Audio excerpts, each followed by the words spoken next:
a licensed employee is correct regarding recessed lighting calculations.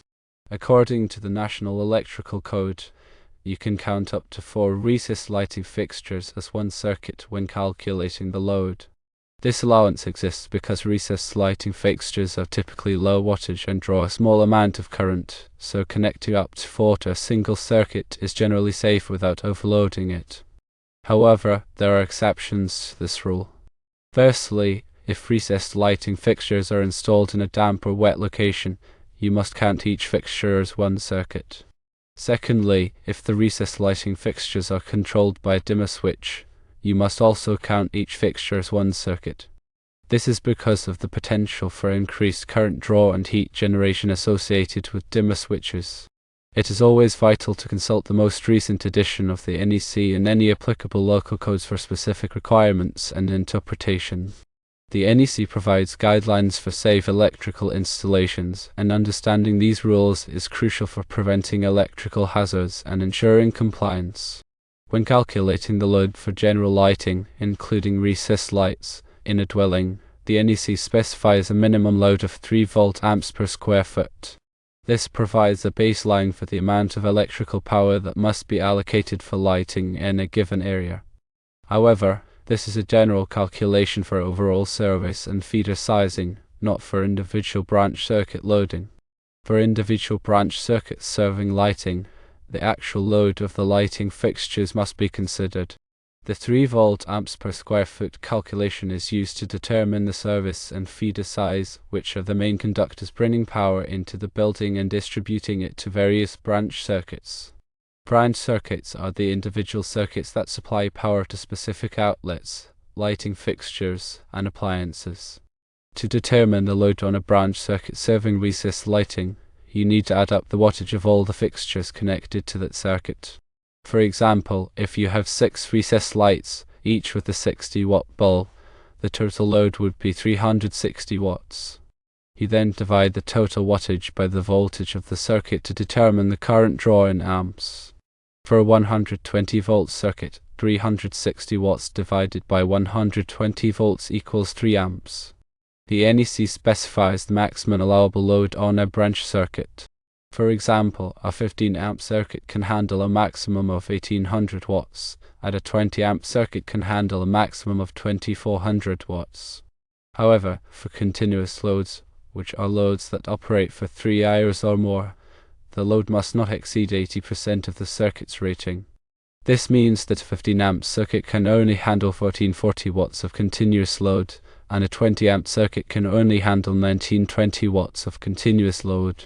Recessed lighting is often considered a continuous load, especially if it is used for general illumination and left on for extended periods. Therefore, it is essential to calculate the load carefully to ensure that it does not exceed the 80% limit. There are several factors to consider when determining the appropriate number of recessed lights to put on a single circuit. Firstly, the wattage of the fixtures. Higher wattage fixtures will draw more current and require fewer fixtures per circuit. Secondly, the type of circuit. A 15-amp circuit can handle less load than a 20-amp circuit. Thirdly, the presence of other loads on the circuit. If the circuit also serves other outlets or appliances, the total load must be considered. Fourthly, the continuous load factor. If the lights will be on for extended periods, the load must not exceed 80% of the circuit's rating. In addition to the NEC requirements, there may be local codes or regulations that apply. It is essential to check with the local building department to ensure compliance with all applicable codes. Many recessed lighting fixtures are now equipped with energy-efficient LED bulbs, which draw significantly less power than traditional incandescent bulbs. This allows for more fixtures to be connected to a single circuit without exceeding the load limits. However, it is still essential to calculate the load carefully, even with LED fixtures. Dimmer switches control the brightness of lighting fixtures by reducing the voltage supplied to them. This reduction in voltage also reduces the current draw, but the relationship is not linear. When a dimmer switch is set to a lower setting, the current draw is not reduced proportionally.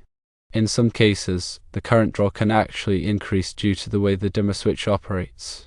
Therefore, The NEC requires that each recessed lighting fixture controlled by a dimmer switch be counted as one circuit. This ensures that the circuit is not overloaded, even when the dimmer switch is set to a lower setting. Damp locations, such as bathrooms and kitchens, are more susceptible to moisture and electrical hazards.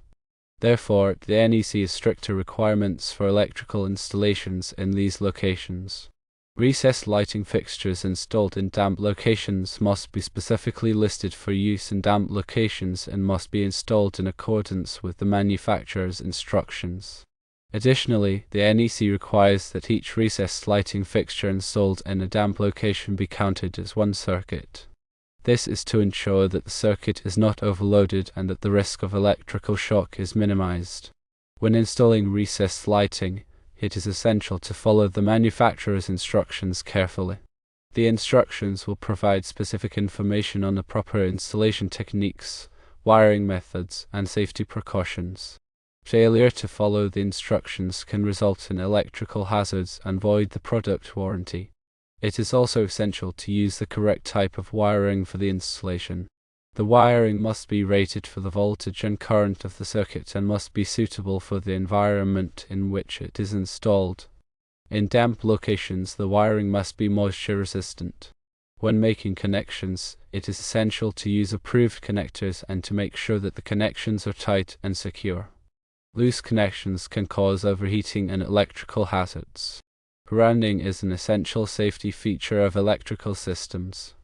Grounding provides a path for fault current to flow back to the source, which trips the circuit breaker and energizes the circuit. This helps to prevent electrical shock and fire hazards. All recessed lighting fixtures must be properly grounded in accordance with the NEC. The grounding conductor must be connected to the fixture's grounding terminal and to the grounding system of the building. Electrical boxes are used to enclose and protect electrical connections. Electrical boxes must be properly sized to accommodate the wiring and devices installed in them. The NEC specifies the minimum size of electrical boxes based on the number and size of conductors entering the box. When installing recessed lighting, it is essential to use the correct type of electrical box. The box must be rated for the environment in which it is installed and must be properly supported. Cable clamps are used to secure electrical cables to electrical boxes.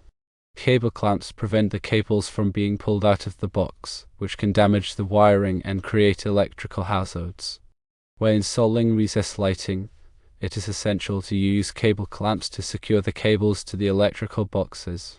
The cable clamps must be properly sized for the cables being used and must be installed in accordance with the manufacturer's instructions. When working with electricity, it is essential to take safety precautions. Firstly, always turn off the power to the circuit before working on it. Secondly, use insulated tools to prevent electrical shock. Thirdly, wear safety glasses to protect your eyes from debris. Fourthly, follow all applicable codes and regulations. The NEC provides detailed requirements for electrical installations, including the proper wiring methods, grounding techniques, and safety precautions. It is essential to consult the NEC and any applicable local codes to ensure that your electrical installations are safe and compliant. Many resources are available to help you learn more about electrical codes and safety. You can consult the NEC Handbook, which provides detailed explanations and examples of the code requirements. You can also take electrical courses or attend seminars to learn from experienced professionals. Additionally, you can consult with a licensed electrician to get expert advice on your electrical projects.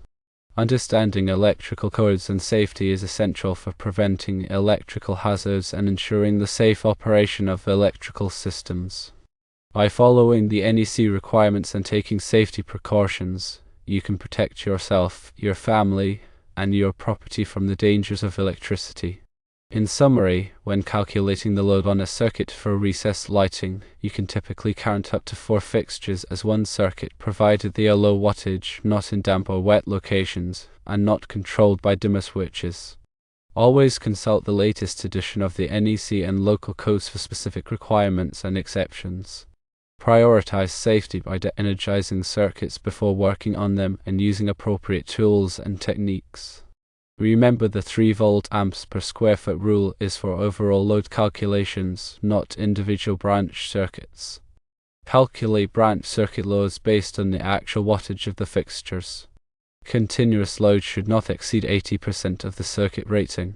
When using dimmer switches or installing fixtures in damp locations, each fixture must be counted as one circuit.